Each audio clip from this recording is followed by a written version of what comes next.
sqwelqwe, Noel Young tel squeech, tweetselqwe actal, ltset hola holalam yel squall.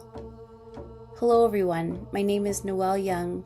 I'm from Actal Band in Stalo territory, and I thank you all for listening to my words today.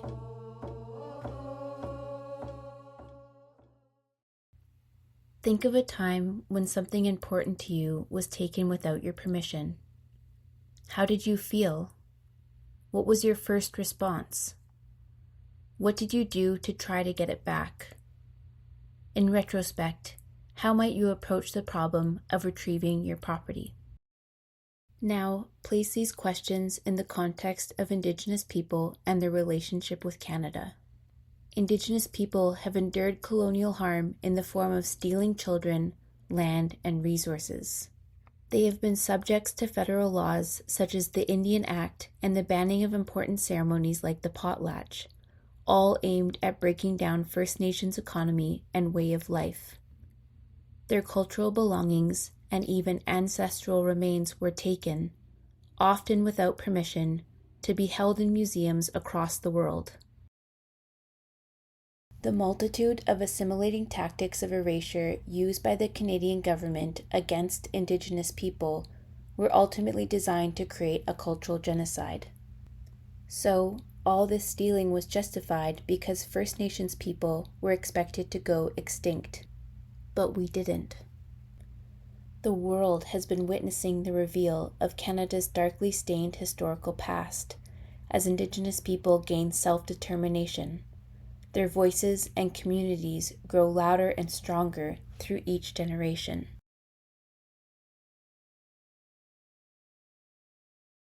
In 1892, sqwelqwe, a man turned to stone, was stolen from Sumas Reserve in Abbotsford and sold to a dime store museum. In 1991, the Burke Museum in Seattle was approached by Herb Joe, a carrier of the name sqwelqwe, to return the stone back to his rightful home in Stalo territory. After 114 years of being held away from his community, sqwelqwe returned in October 2006. Informed by cultural advisor CMEA Albert Sonny McKelsey, there are three guiding beliefs that reinforce Stalo cultural identity and worldview: sqwelqwe, shuli, and sqwelqwe. Sqwelqwe are historical accounts of transformation origin stories that make up sqwelqwe, our land. Chelcha, the transformer, traveled the land making examples of people by turning them into the defining landscape of Stalo territory we know today.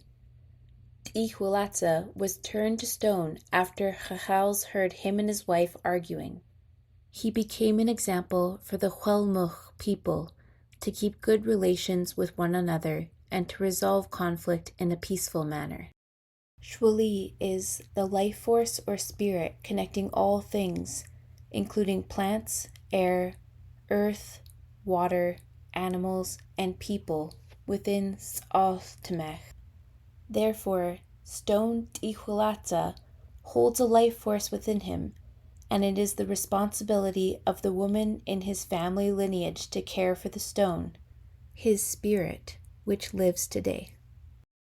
Sqwelqwe means true facts or true news, and is the ongoing story that includes collective and personal histories since sqwelqwe. sqwelqwe's well-documented repatriation story is an ongoing account of his personal and collective history for the descendants and caretakers of the ancestor.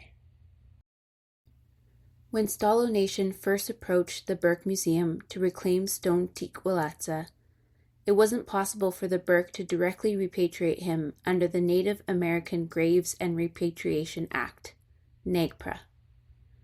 This was because Stalo Nation is a British Columbia First Nations group, which made it an international case. With the help of the Nuksak tribe, a First Nations group who became American with the divide of colonial borders, but a neighbor to the Samath people, The Nuksak tribe filed a claim under NAGPRA, and the consultation to return the stone began. The stone met one of the NAGPRA laws which categorized sqwelqwe as an object of cultural patrimony, which is a distinguishing form of a culture's expression which includes tangible and intangible elements. What makes sqwelqwe's case so significant and unique is that he reinforces all three of the Stalo beliefs through sqwelqwe, sqweli, and sqwelqwe, which defines him as an object of cultural patrimony. sqwelqwe's repatriation story was made possible by Stalo Nation, Nuksak Tribe, and the Burke Museum, and ceremonies were carried out to welcome the stone back home. Although the repatriation journey of sqwelqwe is a successful one, not all journeys are this smooth. In some cases, such as the return of the sqwelqwe from Sweden to the Haisla people, it is made almost impossible, and the process of repatriation can be slowed by cost, complex museum regulations, and what some call institutional arrogance. The United Nations Declaration on the Rights of Indigenous People, UNDRIP, is a positive guiding force for repatriation, stating in Section 12 that Indigenous people have the right to manifest, practice, develop, and teach their spiritual and religious traditions, customs, and ceremonies, the right to maintain, protect, and have access in privacy to their religious and cultural sites, the right to the use and control of their ceremonial objects, and the right to the repatriation of their human remains. In response, the Canadian Museum Association created a repatriation toolkit which supports activating UNDRIP in Canadian museums. Remembering the teaching that sqwelqwe provides for us, this is not only about correcting the wrongs of the past, but looking ahead for our future generations and how we can collectively live together in a good way. An integral term to the continuity of Stalo culture and teachings in Hulkamelam is Tomiyuk. The term Tomiyuk looks 7 generations into the past for guidance and 7 generations into the future for hope.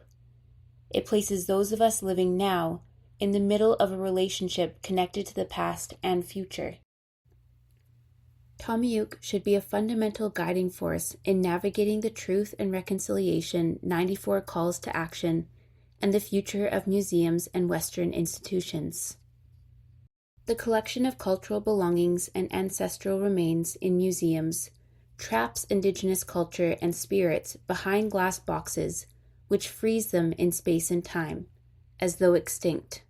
Repatriation of these belongings would greatly contribute to cultural revitalization, education, and healing for the future of Indigenous and settler people. We should be celebrating the voices of Indigenous people by replacing artifacts with the work of youth and Indigenous artists alive today to tell the stories of our historical past.